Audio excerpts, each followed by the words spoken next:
Hi hello friends, welcome back to Akshayamma சமையல். இன்றைக்கி இந்த வீடியோவில் நம்ம பர்டிகுலராக எந்த ரெசிபியும் பார்க்க போகிறதில்ல. என்னோடய மதிய நேரம் லஞ்ச் ப்ரிப்பரேஷன் vlog தான் இன்றைக்கி எடுத்திருக்கேங்க. ஒரு 10 பேருக்கு சமைக்கிறதுனாலுமே இந்த மாதிரி மெத்தடில் டக்குன்னு சமைச்சிங்க அப்படின்னா ஒரு ½ அன் ஹவர்க்குள்ளேயே எல்லாமே நம்ம சமைச்சு முடிச்சிட முடியும். ஸோ நான் எப்படி என்னோடய வேலைங்களை நெக்ஸ்ட் பை ஒன்னாக செய்கிறேன் அப்படின்றத இந்த வீடியோவில் ஷேர் பண்ணியிருக்கேன். வாங்க பார்க்கலாம். இன்றைக்கி வந்து நான் சாம்பார், ரசம், முட்டைக்கோஸ் பொரியல், ரைஸ் தான் செய்ய போகிறேன். அதுக்கு ஃபஸ்ட்டு குக்கரில் பருப்பு சேர்த்து நல்லா வாஷ் பண்ணிக்கலாம். பருப்பு கூட வந்து நான் வேறு எதுவுமே சேர்க்க போகிறதில்ல. வேறு தண்ணி மட்டும் ஆட் பண்ணிக்கிறேன். தண்ணி மட்டும் தேவையான அளவு சேர்த்துக்கோங்க. அந்த பருப்பு வந்து மூழ்கிற அளவுலேருந்து 1 இன்ச் அளவு எச்சா சேர்த்துனீங்க அப்படின்னா போதும். இதை வந்து நம்ம ஒரு 10 விசில் வரைக்கும் விட்டு எடுத்துக்கலாம். அப்போ தான் நல்லா குலைவாக வெந்து வரும். சாம்பாரில் வந்து பருப்பு நல்லா கரைஞ்சி போச்சு அப்படின்னா தான் ரைஸோடு நம்ம மிக்ஸ் பண்ணி சாப்பிடும்போது டேஸ்ட் வந்து ரொம்ப நல்லாயிருக்கும். இப்போது இந்த பருப்பு வேகிற கேப்பில் நம்ம வந்து ஒரு பாத்திரத்தில் சுடு தண்ணி வச்சுக்கலாம். இதில் வந்து ரசத்துக்கு தேவையான அளவு புளி சேர்த்துடலாம். இந்த புளி வந்து கொஞ்சம் கொதிக்கட்டும். நம்ம மற்ற ப்ராசஸ் எல்லாம் பண்ணுற வரைக்கும் இந்த புளி தண்ணி வந்து சூடு ஆறி வந்துடும். இப்போ ரைஸ் வந்து எவ்வளோ குவான்டிட்டி வைக்கிறீங்களோ அது ஒரு பாத்திரத்தில் எடுத்து தண்ணி ஊற்றி ஊற வச்சிடலாம். அரிசி வந்து ஒரு ½ அன் ஹவராவது நம்ம ஊற வச்சு சமைச்சோம் அப்படின்னா தான் நல்லாயிருக்கும். ஸோ வந்து இது ஒரு ½ அன் ஹவர் ஊறிட்டு இருக்கட்டும். இப்போது அந்த பருப்பு வேகிறதுக்குள்ளே நம்ம வந்து சாம்பாருக்கு தேவையான வெங்காயம், வெஜிடபிள்ஸ் எல்லாமே உரித்து கட் பண்ணி ரெடி பண்ணி வச்சுக்கலாம். நான் எதுவுமே ப்ரிப்ரேஷன் எல்லாம் பண்ணுறதில்ல. எல்லாமே வந்து இப்படி சமைக்கும்போது மட்டும்தான் பண்ணுவேன். ½ அன் ஹவர்லேயே நான் வந்து வேலையெல்லாம் முடிச்சுட்டு வெசல்ஸ் கூட வாஷ் பண்ணிவிட்டு கிச்சன்லேருந்து வெளியே போயிடுவேன். இப்போ பார்த்திங்கன்னா சின்ன வெங்காயம் உரிச்சு எல்லாம் கட் பண்ணி எடுத்துட்டேன். சாம்பாருக்கு 2 முருங்கைக்காவும் கட் பண்ணியாச்சு. இது கூட பார்த்திங்கன்னா நீங்கள் மாங்காய், உருளைக்கிழங்கு, கத்திரிக்காய் அந்த மாதிரி எந்த வெஜிடபிள் வேணாலும் சேர்த்திக்கலாம். நான் வந்து இன்றைக்கி ஒரு உருளைக்கிழங்கு மீடியம் சைஸ் சேர்த்திருக்கேன். 3 கத்திரிக்காய் ஆட் பண்ண போகிறேன். கத்திரிக்காய் இப்போ கட் பண்ணி வச்சோம் அப்படின்னா காரல் விழுந்துடும். ஸோ அதனால் வந்து அது சாம்பாரில் நம்ம ஆட் பண்ணும்போது கட் பண்ணிக்கிட்டா போதும். நாங்கள் கோயம்புத்தூர் சைடில் பார்த்திங்கன்னா எந்த குழம்பு வச்சாலும் தேங்காய் அரைச்சி விட்டு தான். ஸோ ஒரு மிக்ஸி ஜாரில் வந்து ஒரு அரை மூடி தேங்காய் அளவு எடுத்திருக்கேன். அதை பொடியாக கட் பண்ணி சேர்த்து ஃபஸ்ட்டு இதை மட்டும் நல்லா பல்ஸ் மோடில் அரைச்சி எடுத்துக்கலாம். இது கூட பார்த்திங்கன்னா நல்ல பழுத்த தக்காளி வந்து 2 சேர்த்து அரைச்சிக்கலாம். நீங்கள் வந்து தேங்காய் சேர்க்க மாட்டீங்க அப்படின்னா தக்காளியை மட்டும் இந்த மாதிரி பியூரியாக அரைச்சி சேர்த்துனீங்க அப்படின்னாலும் டேஸ்ட் ரொம்ப நல்லாயிருக்கும். பட் ஆனால் இந்த மாதிரி தேங்காயோட அரைச்சி சாம்பார் வச்சு பாருங்கள், ரைஸோடு சாப்பிட்றதுக்கு செம்ம டேஸ்ட்டாக இருக்கும். இப்போ தேங்காய், தக்காளி நல்லா ஃபைன் பியூரியாக அரைச்சி எடுத்தாச்சு. அதுக்குள்ளே பருப்பு பார்த்திங்கன்னா நல்லா வெந்து வந்துருச்சு. அதை உடனே கரண்டியால் நல்லா ஸ்மாஷ் பண்ணி விட்டுருங்க. அப்போ தான் வந்து பருப்பு திரியாக இல்லாமல் நல்லா கரைஞ்சி போகும். கரைஞ்சிருந்தால் தான் சாம்பார் வந்து ரொம்ப நல்லா டேஸ்ட்டாக இருக்கும். இப்போ பார்த்திங்கன்னா நம்ம குக்கரில் பருப்பு வேக வச்சு ஒரு 10 விசில் வரதுக்குள்ளே நம்ம சாம்பாரோட மற்ற ப்ரிப்ரேஷன் ஒர்க் எல்லாமே பண்ணி வச்சிட்டோம். வெங்காயம் கட் பண்ணி வச்சாச்சு, தேவையான வெஜிடபிள்ஸும் கட் பண்ணி வச்சாச்சு, நம்ம தேங்காய் தக்காளியும் அரைச்சி எடுத்தாச்சு. இப்போ வந்து கடாயில் ஆயில் விட்டு கடுகு தாளித்து அது கூட சின்ன வெங்காயம் ஆட் பண்ணிக்கலாம். கூடவே ஒரு கொத்து கருவேப்பிலை சேர்த்து வதக்கிக்கோங்க. இது கூட வந்து நம்ம கட் பண்ணி வச்சுருக்க வெஜிடபிள்ஸை ஆட் பண்ணிக்கலாம். நீங்கள் வந்து என்ன வெஜிடபிளில் சாம்பார் வச்சாலும் இந்த மாதிரி ட்ரை பண்ணி பாருங்கள். இது வந்து இட்லி தோசையோடையும் காம்போவோ ரொம்ப நல்லாயிருக்கும், சாதத்தோடையும் நல்லாயிருக்கும். பட் ஆனால் ஹைலைட்டாக சாதத்தோட ஒயிட் ரைஸோட தான் ரொம்ப நல்லாயிருக்கும். மாங்காயெல்லாம் போட்டு கூட இந்த மாதிரி சாம்பார் வச்சிங்கனாலும் ரொம்ப நல்லாயிருக்கும். இப்போ வெஜிடபிள்ஸ் எல்லாத்தையுமே இந்த எண்ணெயில் நல்லா வதக்கிக்கோங்க. ஒரு நிமிஷம் போல். நீங்கள் எந்தளவு ஆயிலில் காய்கறியெல்லாம் வதக்குறீங்களோ அந்தளவு டேஸ்ட்டு நல்லா வரும். ஒரு நிமிஷம் போல் காய்கறி எல்லாத்தையுமே நான் நல்லா எண்ணெயில் கலந்து விட்டுட்டேன். இதுக்கப்புறமா பார்த்திங்கன்னா அரைச்சி வச்சுருக்க தேங்காய், தக்காளி பேஸ்ட்டை இது கூட சேர்த்துடலாம். நம்ம அரைச்சி வச்சுருக்க தக்காளி பேஸ்ட்டை மட்டும் சேர்த்துக்கலாம். இப்போ வந்து தண்ணி எதுவும் ஊற்ற வேண்டாம். இது கூட வந்து நம்ம மஞ்சள் தூள், சாம்பார் பவுடர் 2மே ஆட் பண்ண போகிறோம். நீங்கள் வந்து சாம்பார் பவுட்ரு வந்து கொஞ்சம் கம்மியாக சேர்த்துட்டு மிளகாய்த்தூள் சேர்த்துறதுனாலும் சேர்த்தலாம். நான் வந்து 3 டேபிள் ஸ்பூன் அளவு சாம்பார் பவுடரும் 1/4 ஸ்பூன் அளவு மஞ்சள் தூள் சேர்த்துருக்கேன். நீங்கள் குழம்பு மிளகாய்த்தூளெல்லாம் அரைச்சி வச்சுருந்தீங்க அப்படின்னாலும் சாம்பார் பவுடருக்கு பதிலாக அதை இந்த ஸ்டேஜில் ஆட் பண்ணிக்கோங்க. சாம்பார் பவுடர் ஆட் பண்ணதுக்கப்புறமா நம்ம எல்லாத்தையுமே சேர்த்து நல்லா எண்ணெய் பிரிஞ்சு வர அளவு வதக்கி விட்டுக்கலாம்.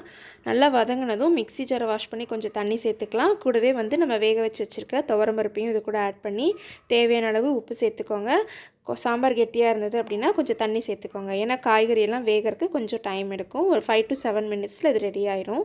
இப்போ நல்லா கலந்து விட்டுட்டு இதை வந்து நம்ம மூடி வச்சிடலாம். ஒரு 5 to 7 மினிட்ஸில் ரெடி ஆகிரும். இந்த சாம்பார் வந்து ஒரு ஸ்டவ்வில் வந்து ரெடி ஆகிறதுக்குள்ளே நம்ம ஊற வச்சு இந்த புளி வந்து நல்லா சூடு ஆறி வந்துருச்சு. அதில் கொஞ்சமாக கரைச்சி சாம்பாருக்கு ஃபஸ்ட்டு தனியாக எடுத்து வச்சிடலாம். மீதம் இருக்கிறத ஃபுல்லாக நம்ம ரசத்துக்கு யூஸ் பண்ணிக்கலாம். இந்த ரசத்துக்கும் வந்து துவரம்பருப்பு நான் வந்து குக்கரில் வேக வச்சது சாம்பாருக்கு ஆட் பண்ணது போக லைட்டாக தண்ணி சேர்த்து வாஷ் பண்ணி இதை வந்து ரசத்துக்கு சேர்த்துட்டோம் அப்படின்னா பருப்பு ரசம் ஆயிரும். டேஸ்ட் வந்து பருப்பு ரசம் ரொம்ப நல்லாயிருக்கும். ஒரு மிக்ஸி ஜாரில் 2 தக்காளி, 5 பல் பூண்டு சேர்த்துருக்கேன். இது கூட பார்த்திங்கன்னா கொஞ்சமாக சீரகம், ஒரு 10 குருமிளகு சேர்த்துக்கோங்க. இதை வந்து கொஞ்சம் கொரப்பாக அரைச்சி ரசத்துக்கு ஆட் பண்ணிக்கலாம். நீங்கள் வந்து சீரகம், குருமிளகு, பூண்டு எல்லாத்தையுமே இடிக்கல்ல போட்டு தட்டி சேர்க்கறதுனாலும் சேர்க்கலாம். அப்படி சேர்க்குறதா இருந்தால் மனம் ரொம்ப நல்லாயிருக்கும். பட் ஆனால் தக்காளியோடு சேர்த்து அரைச்சிட்டோம் அப்படின்னா வேலை ஈஸியாக முடியும். இதுவும் டேஸ்ட் நல்லா தான் இருக்கும். இப்போ ரசத்துக்கு எல்லாம் கரைச்சி ரெடி பண்ணி வச்சுக்கலாம். உங்களுக்கு எந்த அளவு புளிப்பு வேணுமோ அந்தளவு தண்ணி சேர்த்துக்கோங்க. இப்போ ரசம் ஆஸ் யூஷுவல் தாளிக்கிற மாதிரி தாளித்து விட்டுடலாம். நீங்கள் வந்து கட்டி பெருங்காயம் யூஸ் பண்ணிங்க அப்படின்னா ரசத்தோட ஃப்ளேவர் ரொம்ப நல்லாயிருக்கும், ஜீரணத்துக்கும் ரொம்ப யூஸ்ஃபுல்லாக இருக்கும். நான் இப்போ ஆயில் விட்டு கட்டி பெருங்காயம் 2 துண்டு சேர்த்துருக்கேன். கூடவே வெந்தயம் கொஞ்சமாக ஆட் பண்ணி கடுகு சேர்த்துருக்கேன். வெங்காயம் வந்து பார்த்திங்கன்னா ஒரே ஒரு சின்ன வெங்காயம் ஆட் பண்ணிங்க அப்படின்னாவே போதும். கொஞ்சம் கருவேப்பிலை, ஒரு வரமிளகாய் சேர்த்துக்கலாம் காரத்துக்கு. இதை நல்லா கலந்து விட்டுட்டு நம்ம கரைச்சி வச்சுருக்க ரசத்தையும் இது கூட சேர்த்திட்டு உப்பு மஞ்சத்தூள் மட்டும் சேர்த்தோம் அப்படின்னா போதும். ரசம் நுரக்கட்டி வந்ததுக்கப்புறம் நம்ம இறக்கிக்கலாம். இந்த மாதிரி சீரகம், குருமிளகு அரைச்சி ஊற்றிட்டோம் அப்படின்னா வேலை ஈஸியாக முடிஞ்சிடும். டேஸ்ட் வந்து நம்ம ஆஸ் யூஷுவல் எப்பவும் வைக்கிற ரசம் மாதிரி தான் இருக்கும். பட் ஆனால் நீங்கள் லாஸ்ட்டாக தட்டி போட்டிங்க அப்படின்னா அந்த சீரகத்தோட வாசனை வந்து நீங்கள் ரசம் வந்து சர்வ் பண்ணும்போதெல்லாம் ஸ்மெல் வந்து கமகமான்னு வரும். ரசம் கலந்து வச்ச உடனே ஊற வச்சிருந்த அரிசியை வந்து நல்லா வாஷ் பண்ணி குக்கரில் ஆட் பண்ணியாச்சு. இப்போ ரசம் பார்த்திங்கன்னா நுரக்கட்டி வந்துருச்சு. கொதிக்க விட்டுறதிங்க. கொதிக்க விட்டிங்கன்னா டேஸ்ட்டு நல்லா இருக்காது, சல்லுன்னு போயிடும். இப்போ அந்த ஸ்டவ்வில் பார்த்திங்கன்னா நான் குக்கர் வச்சுட்டேன். ரசத்தை வந்து எப்போவுமே ஒரு பாத்திரத்துக்கு மாற்றிடலாம். கூட கொத்தமல்லி தழை ஆட் பண்ணி ஒரு பிளேட் வச்சு டக்குன்னு மூடி வச்சுருங்க. அப்போ தான் அதோடய வாசனை ஃபுல்லாக அதில் இறங்கி சாப்பிடும்போது அந்த மனம் ரொம்ப நல்லாயிருக்கும். நீங்கள் பெருங்காயத்தூள் ஆட் பண்ணுறதா இருந்தால் கொத்தமல்லி தழை போடும்போது லாஸ்ட்டாக ஆட் பண்ணிக்கலாம். இப்போ வந்து பார்த்திங்கன்னா நம்மளோட சாம்பாரும் நல்லா ரெடி ஆயிடுச்சு. ஒரு காய் எடுத்து செக் பண்ணி பார்த்துக்கலாம் நல்லா வெந்துருச்சான்னு சொல்லி. காய் வெந்ததுக்கப்புறம் வந்து புளி தண்ணி ஆட் பண்ணுங்கள். காய் வேகாமல் இருந்தால் நீங்கள் இன்னொரு 5 மினிட்ஸ் கூட குக் பண்ணிக்கலாம். இப்போ காய் வெந்ததுக்கப்புறம் தான் புளி சேர்த்தணும். இப்போ புளி தண்ணியும் ஆட் பண்ணி ஒரு நிமிஷம் போல் கொதிக்க வச்சு இறக்கணும் அப்படின்னா கமகமன்னு சாம்பாரும் ரெடி. இப்போ பார்த்திங்கன்னா ஒரு 15 மினிட்ஸ்க்குள்ளேயே சாம்பார் வச்சாச்சு, ரசம் ரெடி ஆயிடுச்சு. குக்கர் வந்து ஸ்டவ்வில் வச்சாச்சு. குக்கர் வந்து விசில் வரதுக்குள்ளே பார்த்திங்கன்னா பொரியலுக்கு எடுத்து வச்சுருந்த காய்கறி எல்லாமே நான் கட் பண்ணி எடுத்துக்கிட்டேன். இன்றைக்கி பார்த்திங்கன்னா முட்டைக்கோஸ், கேரட், பீன்ஸ், பச்சை பட்டாணி சேர்த்து தான் பொரியல் பண்ண போகிறேன். ஸோ பொரியலுக்கும் உண்டான காய் எல்லாமே கட் பண்ணி எடுத்தாச்சு. அதையும் வந்து நான் ஒரு பாத்திரத்தில் நல்லா வதக்கி விட்டுக்கிட்டேன். ஆஸ் யூஷுவல் நம்ம எல்லோரும் செய்கிற மாதிரி தான் கடுகு, கருவேப்பிலை, கடலைப்பருப்பு சேர்த்து நல்லா பொரிஞ்சதும் பெரிய வெங்காயம், 2 பச்சை மிளகாய் ஆட் பண்ணியிருக்கேன்.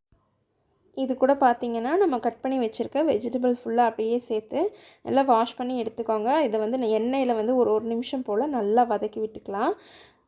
எந்த வெஜிடபிள் பொரியலாக இருந்தாலும் சரி, சாம்பாராக இருந்தாலும் சரி, நீங்கள் கட் பண்ணி வச்சுருக்க காய் எல்லாத்தையுமே எண்ணெயில் நல்லா வதக்கி விட்டுட்டு அதுக்கப்புறம் வேக வச்சிங்க அப்படின்னா அதோட டேஸ்ட் வந்து ரொம்ப நல்லாயிருக்கும். இப்போ மஞ்சத்தூள், உப்பு சேர்த்து நல்லா வதக்கி விட்டுக்கிட்டேன். ஒரு நிமிஷம் போல் எண்ணெயில் நல்லா வதக்கி விட்டுட்டு லைட்டாக தண்ணி சேர்த்துனா போதும். ஏன்னா முட்டைக்கோஸ், கேரட் எல்லாமே சீக்கிரமாக வெந்து வந்துடும். இப்போ இதை ஒரு பிளேட் வச்சு மூடி வச்சிடலாம். இப்போ பார்த்திங்கன்னா ஒரு 25 மினிட்ஸ்க்குள்ளேயே எனக்கு சாம்பார், ரசம், ஒயிட் ரைஸும் வச்சு ரெடி பண்ணியாச்சு. நான் வந்து இப்போ லாஸ்ட்டாக தான் வந்து பொரியல் வந்து தாளித்து விட்டுருக்கேன். அதுக்கு தேவையான தேங்காயும் சைடில் துருவி வச்சுட்டேன். இந்த காய் வந்து வேகிறதுக்குள்ளே பார்த்திங்கன்னா கிச்சனில் டேபிள் டாப் ஃபுல்லாகவே க்ளீன் பண்ணியாச்சு. இந்த மாதிரி அடுத்தடுத்து நீங்கள் நெக்ஸ்ட்டு பண்ண வேண்டிய வேலையை கரெக்டாக பண்ணினீங்க அப்படின்னாலே சமையலுக்கு வந்து ரொம்ப டைம் எடுக்காது. இப்போ நான் ஸ்டவ் மட்டும்தான் இன்னும் க்ளீன் பண்ணல. இந்த பொரியல் இறக்குனதும் ஸ்டவ் க்ளீன் பண்ணிடுறேன். பாத்திரமும் பார்த்திங்கன்னா நான் அதிகமாக யூஸ் பண்ணவே இல்லை. சமைக்கும்போது நமக்கு ரிப்பீட்டடாக ஒரு 2-3 விசில் மட்டும் வச்சுட்டு அதையே வாஷ் பண்ணி யூஸ் பண்ணிக்கிட்டோம் அப்படின்னா லாஸ்ட்டாக பாத்திரம் வந்து நிறைய சேராது, நம்மளுக்கு கழுவுற வேலையும் கொஞ்சம் மிச்சமாகும். இப்போ தேங்காய் போட்டு முட்டைக்கோஸ் பொரியலும் ஆஃப் பண்ணிடலாம். இப்போ பார்த்திங்கன்னா ஒயிட் ரைஸ் வந்து இன்னும் விசில் வந்து ஆஃப் ஆகலை. ரசம், சாம்பார், தயிர், இங்கே பார்த்திங்கன்னா பொரியல், பேட் சிப்ஸ், அப்பளம், அப்புறம் கொஞ்சம் கொத்தவரங்காய் வடகம் எல்லாம் ரெடி பண்ணியாச்சு. இந்த வீடியோ பிகினர்ஸாக இருக்கவங்களுக்கு, நியூவாக மேரிட் ஆகி இப்போ தான் சமையல் வேலை ஸ்டார்ட் பண்ணுறோம் அப்படிங்கிறவங்களுக்கெல்லாம் ஹெல்ப்ஃபுல்லாக இருக்கும் அப்படின்னு நினச்சி தான் அப்லோட் பண்ணியிருக்கேன். இந்த வீடியோ உங்களுக்கு யூஸ்ஃபுல்லாக இருந்தது அப்படின்னு நினச்சிங்கன்னா ஒரு லைக் பண்ணுங்கள், ஷேர் பண்ணுங்கள், கமெண்ட் பண்ணுங்கள். நம்ம சேனல் இன்னும் சப்ஸ்கிரைப் பண்ணாதவங்க மறக்காமல் சப்ஸ்கிரைப் பண்ணுங்கள். நீங்களும் இந்த மெத்தடில் உங்கள் வீட்டு வேலையெல்லாம் சீக்கிரமாக முடிச்சுட்டு ஹாப்பியாக ஜாலியாக ரெஸ்ட் எடுங்க. தேங்க்யூ.